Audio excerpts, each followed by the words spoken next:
Assalomu alaykum. Bugungi mavzuyimiz funksiya va uning limiti. Bugungi darsda quyidagi nimalarni o'rganamiz: funksiya tushunchasi, uning berilish usullari, xossalari hamda oshkor va oshkor emas funksiya, teskari funksiya, murakkab funksiya, iqtisodiyotda degan ayrim funksiyalar, shuningdek funksiyaning nuqtadagi limiti hamda cheksizlikdagi limitlari o'rganiladi. Funksiya va uning berilishi. X to'plamidan olingan har bir elementga biron qoida bo'yicha y to'plamidan biror y elementi mos qo'yilsa, x to'plamida funksiya berilgan deyiladi. Buni y barobar fx ko'rinishida kiritishimiz mumkin. X bizada erkli o'zgaruvchi, y erksiz o'zgaruvchi, katta X funksiyaning aniqlanish sohasi, katta Y funksiyaning o'zgarish sohasi. X, O, Y tekislikdagi tenglamani qanoatlantiruvchi nuqtalar to'plamiga funksiyaning grafigi deyiladi.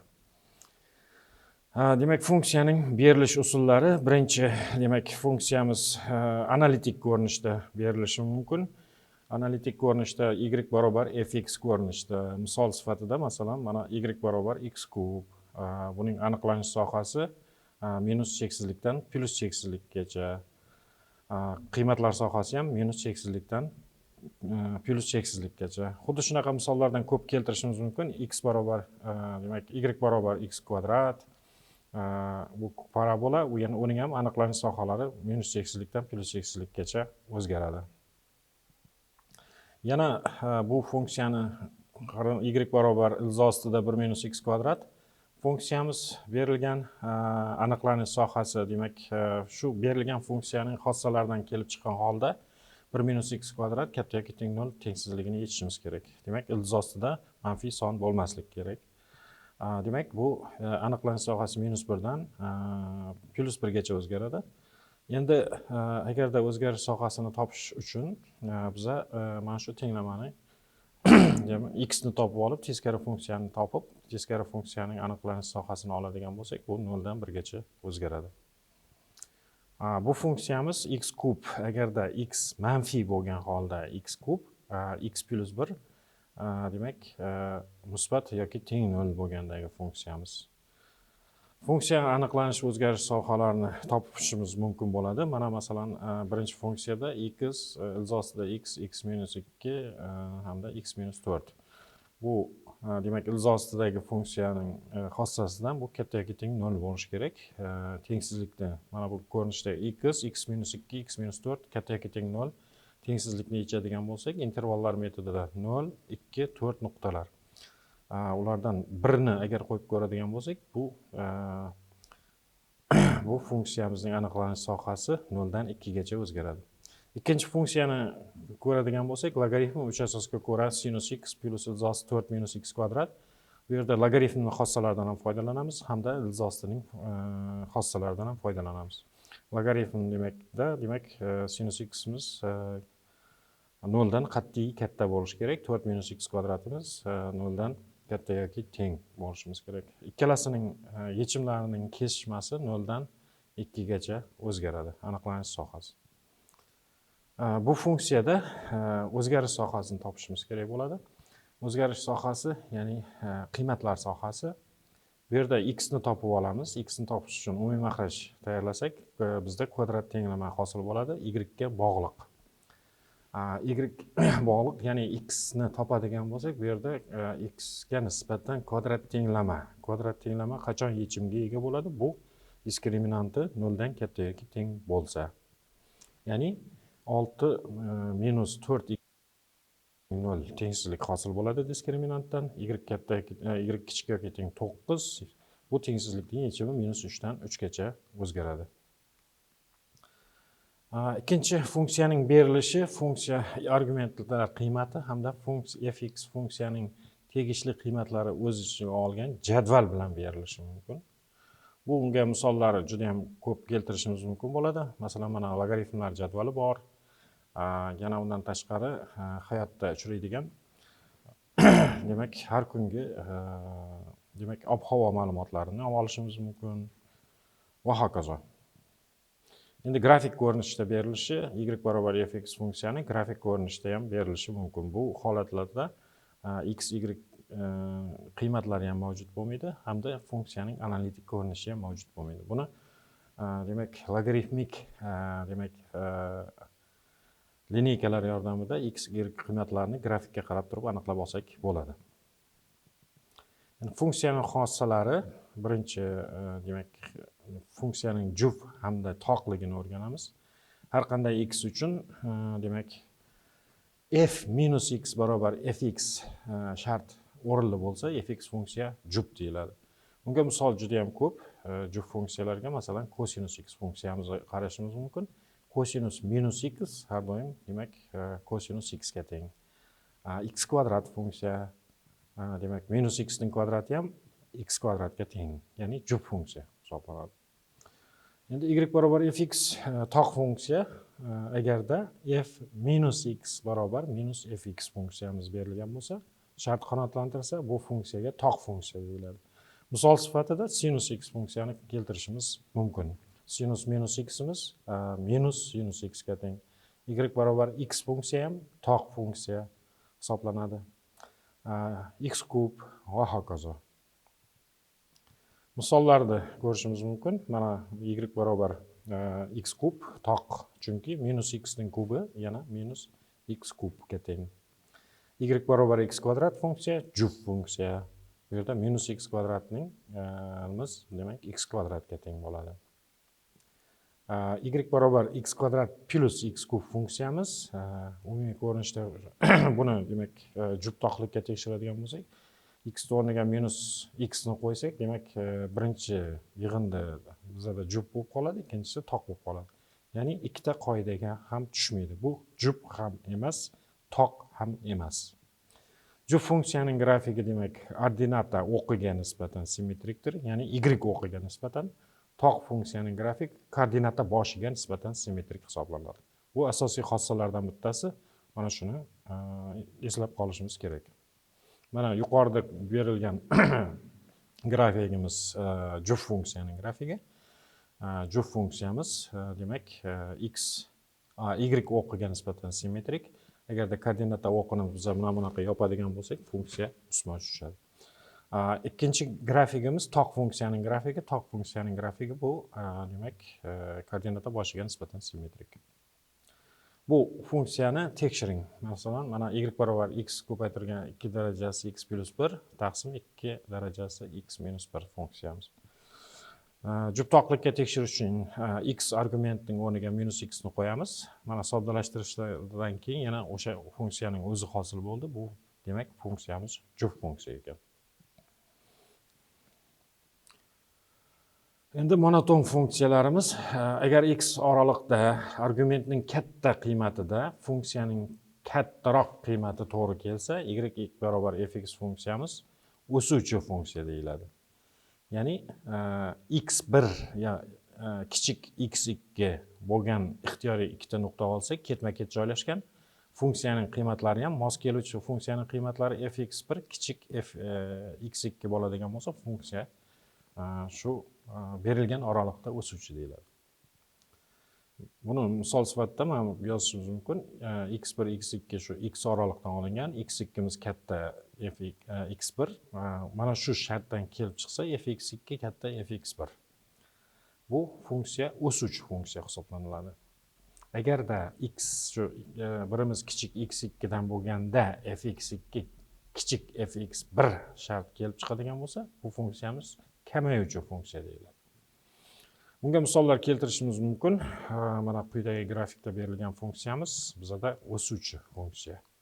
Ya'ni ikkita ketma-ket joylashgan x1, x2 nuqtani oladigan bo'lsak, funksiyaning qiymatlari ham xuddi shu mos ravishda fx1imiz kichik fx2 dan bo'ladi. Ikkita nuqta x1, x2 nuqta, x2miz katta x1 dan, mana fx1imiz kichik fx2 dan. Funksiya o'suvchi. Ikkinchi grafikni qaraydigan bo'lsak, bu yerda berilgan funksiyamiz kamayuvchi. Mana ketma-ket joylashgan x1, x2 nuqtalarini oladigan bo'lsak, ularga mos keluvchi funksiyaning qiymatlari fx1 katta fx2 bo'lyapti. Demak, funksiya kamayuvchi. Endi o'suvchi va kamayuvchi funksiyalarni umumiy nom bilan monoton funksiyalar ham deb ataladi. Misol y barobar x kvadrat funksiyamiz demak 0 dan plus cheksizlikgacha bo'lgan oraliqda funksiya o'suvchi, minus cheksizlikdan 0 gacha oraliqda funksiya kamayuvchi. Endi chegaralanganligi, funksiyaning chegaralanganligi agar m katta 0 son mavjud bo'lib, x oraliqning barcha qiymatlari uchun fx ning absolyut qiymat jihatdan kichikka teng m tengsizlik o'rinli bo'lsa, y barobar fx funksiyamiz chegaralangan deyiladi. Ya'ni umuman aytganda buni funksiya ham quyidan ham yuqoridan chegaralangan. Bu yerda absolyut qiymati berilyapti. O'sha funksiyaning umumiy chegaralanishi haqida gap ketyapti. Demak, aks holda funksiya chegaralanmagan deyiladi. Masalan, mana y barobar kosinus x funksiyani oladigan bo'lsa, sonlar o'qida bu o'qda funksiya chegaralangan. Chunki har qanday x uchun bu funksiyamiz ning absolyut qiymati 1 dan kichikka teng. Endi davriy funksiyalarimiz har qanday x uchun shunday t soni mavjud bo'lib, t 0 dan teng emas, quyidagi tenglik o'rinli bo'lsa, y barobar fx funksiyamiz davriy deyiladi. Ya'ni f x plus t barobar fx tenglik o'rinli bo'lishi kerak. Bunga misollar juda ham ko'p.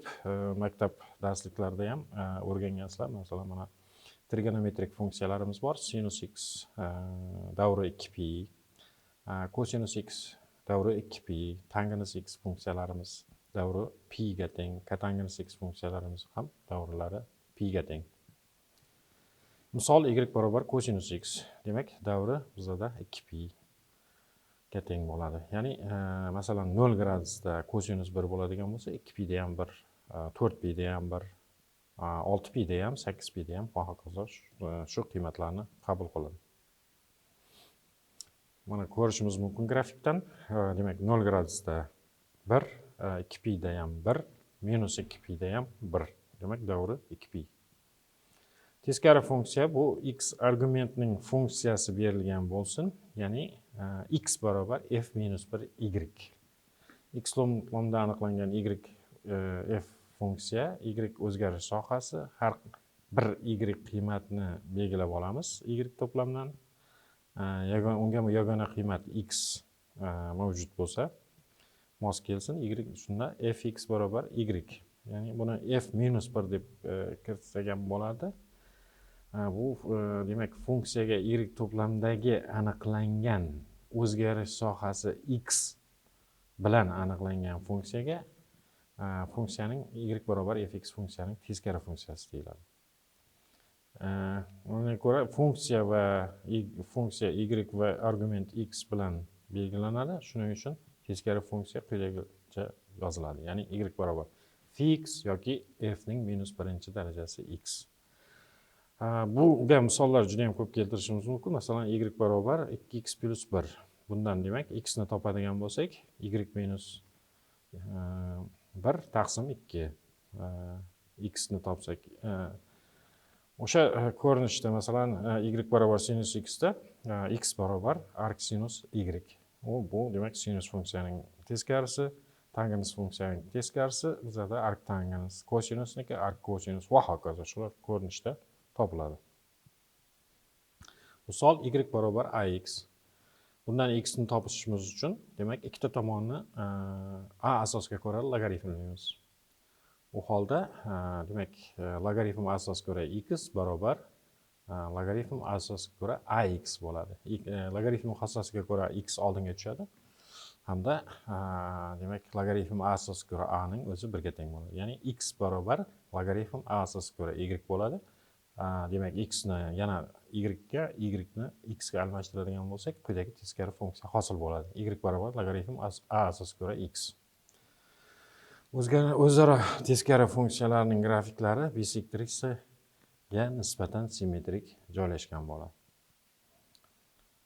Bu quyidagi grafikda ko'rishimiz mumkin bo'ladi. Mana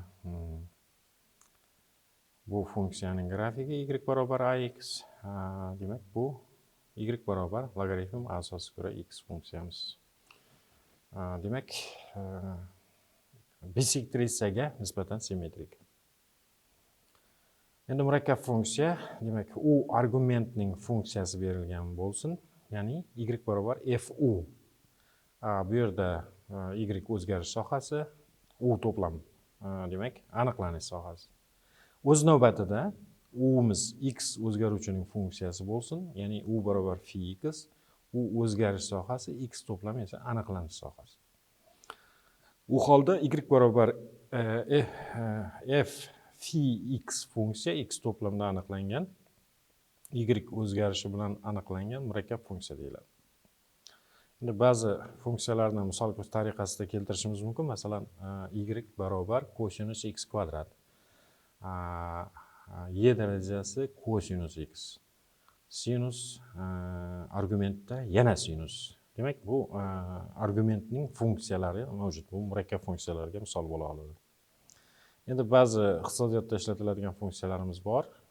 Demak, xarajat funksiyasi, kirim funksiyasi, foyda funksiyasi, talab va taklif funksiyalari. Demak, xarajat funksiyasi Cx bilan belgilanadi. Demak, Cximiz barobar mx plus b chiziqli funksiya ko'rinishida berilgan. Endi mana ishlab chiqaruvchining o'zgarmas xarajati 200 AQSh dollari bo'lib, har bir chiqarilgan mahsulot uchun esa 50 dollar sarf qilinadi. Umumiy xarajatni ishlab chiqariladigan mahsulot hajmi orqali ifodalovchi funksiyani quyidagi ko'rinishda yozishimiz mumkin. Ya'ni Cx barobar 50x plus 200. Ya'ni 200 bizada o'zgarmas xarajat. Endi har bir mahsulotga ketadigan xom ashyoga ketadigan miqdor 50 dollar. Endi kirim funksiyasi rximiz barobar mx, foyda funksiyamiz, demak, o'sha kirim funksiyasidan xarajatni ayirib tashlashimiz kerak. Shunda bu sof foyda bo'ladi. Ya'ni px bilan sof foydani yozishimiz mumkin. Misol, tovarning sotilishi narxi, demak, 40 AQSh sentda berilgan. O'zgarmas xarajat 200, har bir tovar uchun ketgan xarajatni esa 0,20 dollar, ya'ni 20 sent bo'lsa, umumiy xarajat funksiyasini, umumiy kirim funksiyasini hamda foyda funksiyalarini topish kerak. Birinchi umumiy xarajat funksiyasi boya ko'rinishda yozgandik, Cx ko'rinishda, ya'ni 200 plus 0,2 x. Demak, kirim funksiyasi rximiz barobar 40 sent. Endi umumiy foyda funksiyasini biza px barobar kirim funksiyasidan rx funksiyadan ayirib tashlashimiz kerak xarajat. Shunda foyda funksiyamiz kelib chiqadi barobar, demak, 0,20x minus 200 ko'rinishda yozishimiz mumkin. Talab va taklif, demak, talab, taklif funksiyalarini quyidagicha kiritamiz. Bu funksiyani dp orqali belgilangan. Demak, pul birligida sotilishi mumkin bo'lgan tovarlar sonini bildiriladi. Ya'ni dp barobar a ko'paytirilgan p ning alfanchi darajasi plus b. A katta 0, b katta 0, alfa kichik 0. Bu talab funksiyaning grafigi quyidagi ko'rinishda berilgan. Endi taklif funksiyasi, bu funksiya sp orqali ifodalanadi. Bunda p narxda ishlab chiqaruvchining taklif qilgan tovarlar sonini bildiradi. Ya'ni sp barobar s ko'paytirilgan p ning bettanchi darajasi plus d. S katta 0, d katta 0 hamda beta 1 dan katta yoki teng. Bu yerda taklif funksiyaning grafigi quyida keltirilgan. Endi muvozanat narx tushunchasi bor. Mana m nuqta bu yerda talab bilan taklifning kesishgan nuqtasi. S to'plam, mana berilgan S katta bo'lgan, taklif katta bo'lganda nimada bu to'plam berilyapti. Agarda tovarlar soni kam bo'lganda, demak, S kichikda chap tomondagi, hamda tovarlar soni ko'p bo'lganda S katta d ko'rinishda o'ng tomondagi soha berilgan. Endi funksiya limitini o'rgatamiz. Demak, funksiyaning cheksizlikdagi limiti hamda nuqtadagi limiti tushunchalari kiritiladi. Bu yerda masalan fximiz barobar 2x kvadrat taqsim x kvadrat plus 1 funksiya berilgan. Endi buning jadval ko'rinishida qiymatlarini ham ko'rishimiz mumkin. Endi limit tushunchasi mana ixtiyoriy epsilon nisbat son olinganda demak barcha x katta n lar uchun shunaqangi bir n son topiladiki, undan katta bo'lgan barcha x lar uchun fx minus a absolyut qiymat jihatdan epsilondan kichik bo'lishi kerak. Demak, bu yerda o'sha berilgan funksiyaning 2 dan kichikligini ko'rsatishimiz kerak. Ya'ni ximiz cheksizlikda intilganda, ya'ni bu x katta n deganimiz n juda ham katta son, o'sha sondan katta bo'lgan barcha x lar uchun. Ya'ni x cheksizlikka intilganda 2 bo'lishini ko'rsatishimiz kerak. Buning uchun ta'rifdan foydalanib biz ko'rsatishimiz mumkin bo'ladi. Yoki mana shu 2x kvadrat taqsim x kvadrat plus 1 da suratini ham mahrajini ham x kvadratga bo'lib yuboradigan bo'lsak, yuqorida 2 qoladi, pastda 1 plus 1 taqsim x kvadrat. 1 taqsim x kvadratimiz 0 ga intiladi. Demak 2 taqsim 1 qolib, yechim 2 ga teng. Endi minus cheksizlikka intilganda ham 2 ga teng bo'ladi. Ya'ni 2x kvadrat taqsim x kvadrat 2 bo'ladi. Pastda x kvadrat. Bu yerda funksiya jup bo'lganligi uchun u demak ishoraga ta'sir qilmaydi. Demak 1 taqsim x kvadratimiz baribir 0 ga intiladi. Endi ta'rif. Demak fx funksiya a dan plus cheksizlik oraliqda aniqlangan bo'lsin, hamda ixtiyoriy epsilon nisbat son uchun olinganda ham shunda n katta 0 son topiladiki, x katta n tengsizlikni qanoatlantiruvchi barcha x larda fx minus a kichik epsilon tengsizlik bajarilsa, u holda a soni fx funksiyaning x cheksizlikka plus cheksizlikka intilgandagi limiti deb ataladi. Quyidagicha yoziladi: limit fx barobar a x cheksizlikka intilganda. Endi bu minus cheksizlikka intilganda quyidagi ta'rif bilan ifodalanadi. Demak, fx funksiyamiz minus cheksiz hamda a oraliqda aniqlangan funksiya bo'lsin. Agar ixtiyoriy epsilon nisbat son olinganda ham shunaqangi n manfiy son topiladiki, x kichik, o'sha manfiy sondan kichik bo'lgan x lar uchun fx minus a kichik epsilon, absolyut qiymat jihatdan kichik epsilon tengsizlik bajarilsa, demak a soni fx funksiyaning x minus cheksizlikdagi limiti deyiladi.